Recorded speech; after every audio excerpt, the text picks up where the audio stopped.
Ici, la taille et les couleurs des oiseaux n'ont plus rien à voir avec leurs congénères dans la nature.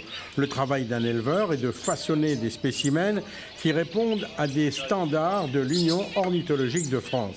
4 juges sont venus encore cette année évaluer ces oiseaux nés en captivité à La Réunion. On est heureux puisque, de paroles de juges, le niveau est excellent à La Réunion. Ça veut dire quoi un niveau excellent? C'est-à-dire qu'on a atteint, on est proche des standards et on perpétue la tradition. Parmi les lauréats cette année, Brian, ce jeune de 23 ans, élève des oiseaux depuis 1 an seulement. On m'en retrouve à moi dans le Canari grâce à mon papa. Il y a pour mon anniversaire, il y a offert moi une paire de mosaïques rouges. Et là, tout a commencé pour la moelle des Canaries. Et 1 an après, on a combien d'oiseaux à faire? Là, il doit avoir 35 coupes.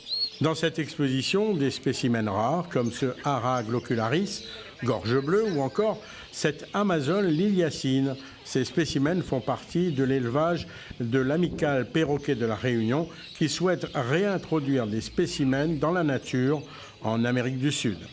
Je suis plutôt poule, canard, lapin, mais pourquoi pas un jour dessiner aux oiseaux. Et celle-là, il ne fait pas de carré avec? Ah non, il ne fait pas carré, oui. Mais j'avais des oiseaux, j'avais des becs crochus et tout, mais comme les enfants faisaient des allergies, j'ai dû arrêter. Maintenant, comme ils sont grands, donc je pense que je pourrais me relancer. Enfin, sachez que toute importation d'oiseaux africains est interdite en France. Cependant, des oiseaux prélevés dans la nature arrivent en Europe par la Belgique et alors se retrouvent en France, donc à La Réunion. Aussi est-il important d'acheter notamment en oisellerie que des oiseaux bagués.